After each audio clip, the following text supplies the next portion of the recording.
Dans cet épisode sur la restauration de l'arc du Carrousel, nous allons vous raconter l'histoire des bas-reliefs en marbre qui ornent le monument. Vous allez découvrir le sujet de ces reliefs, mais aussi leur restauration qui est en cours en raison de leur état de conservation dégradé.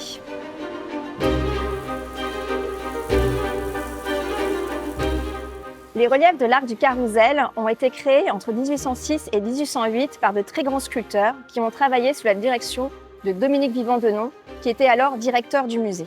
Pour donner des modèles aux artistes, il va faire appel à un très grand peintre et dessinateur, Charles Mény. Au printemps de l'année 1806, alors que la campagne d'Allemagne de l'année précédente se termine, les usual suspects de la commande impériale, Vivant-Denon et son comparse Charles Ménier, sont en train de travailler à la commande qui vient de leur être faite d'un arc de triomphe célébrant la campagne à peine terminée.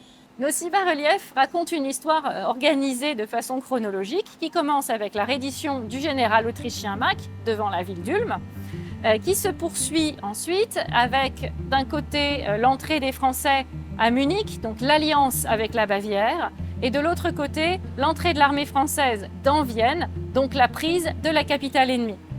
On poursuit avec l'écrasement des forces austro-russes massées autour de Brno actuel, donc c'est la bataille d'Austerlitz.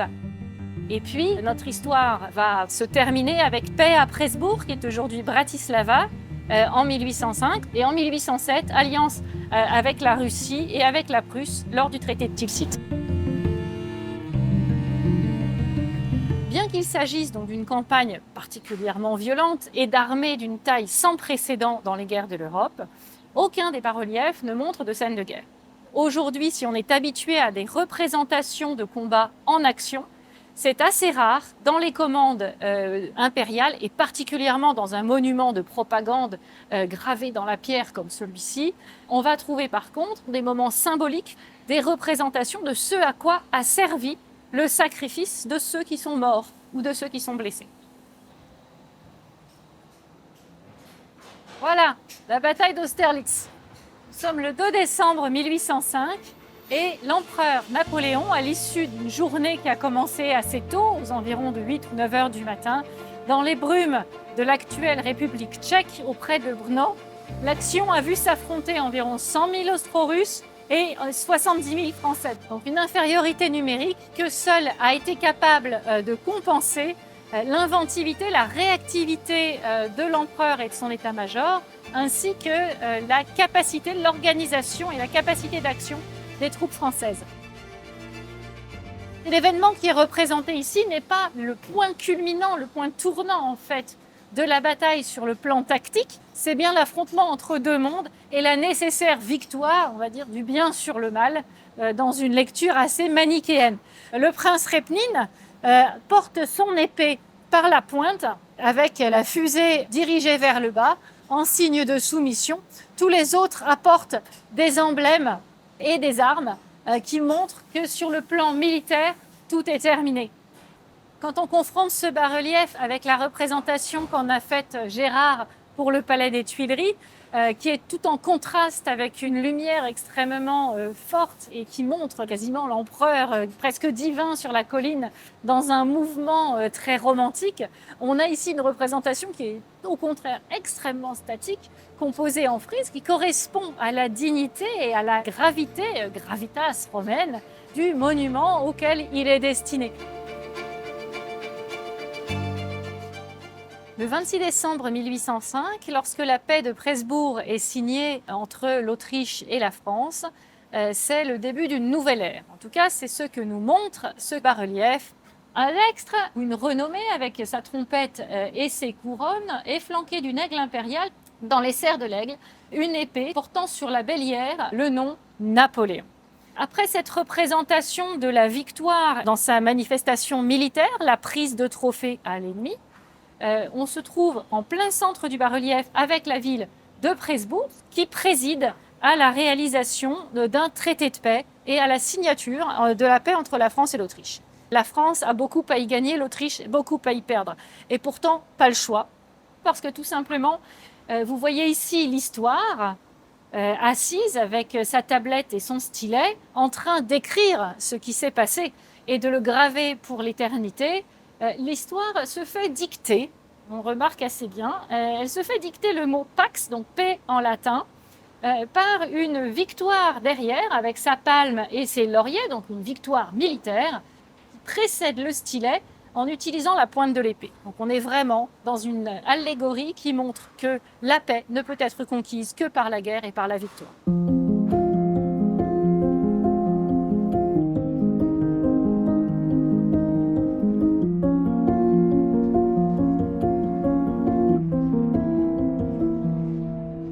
Ces reliefs en marbre sont des exemples parfaits des reliefs académiques dits classiques, à savoir que les personnages sont représentés en pied, disposés sur 3 plans au maximum pour créer une impression de profondeur, un premier plan en haut relief, un second plan en moyen relief et enfin un dernier plan en bas relief. Ils sont tous également disposés sur la même hauteur afin de créer un rythme harmonieux. Et c'est l'alignement des têtes qui permet de conduire le regard et de comprendre l'histoire expliquée. L'exemple du sculpteur Cartellier est intéressant puisqu'en fait, il va s'éloigner du dessin de Charles Meignet pour proposer une vision plus sculpturale du relief. Dans l'esquisse initiale, le dessin était beaucoup plus linéaire. Ici, Cartellier va donner une plus grande force par des rythmes plus heurtés. Il va décider de présenter l'empereur tête nue, en position de hauteur, dominant le général Mack, qui se situe en contrebas. Il va aussi introduire la figure d'un cheval et multiplier les drapés pour donner une grandeur quasiment antique à ce relief. Quelque temps après, au salon de 1808, Cartellier, qui s'est imposé comme un grand sculpteur, notamment grâce à ce relief, se voit remettre des mains de l'empereur lui-même la Légion d'honneur.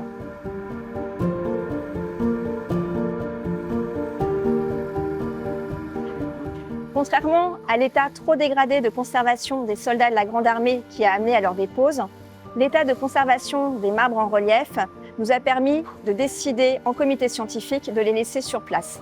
Ils vont donc être traités in situ par une équipe de restaurateurs. On a des traces noires qui ne semblent pas, n'ont pas vraiment un aspect de croûte noire. Comme sur la joue ici, on a une espèce de léger badigeon beige. On a à la fois des bas-reliefs en très bon état et des bas-reliefs extrêmement dégradés. On a une perte quasi totale du modelé et de l'épiderme de la sculpture. Diagnostiquer cet état, c'est vraiment la première étape qu'on fait en tant que restaurateur. Donc c'est regarder les pathologies, les lister et surtout essayer de comprendre leur origine. Il y a l'exposition, puisqu'on a des bas-reliefs qui sont soumis aux intempéries, donc les pluies acides parisiennes, les croûtes noires de pollution. On a aussi ici au niveau des Tuileries énormément de sable au sol qui se soulève avec le vent et qui vient faire une abrasion naturelle des bas-reliefs. On a fait ici un test au laser. Au laser, oui.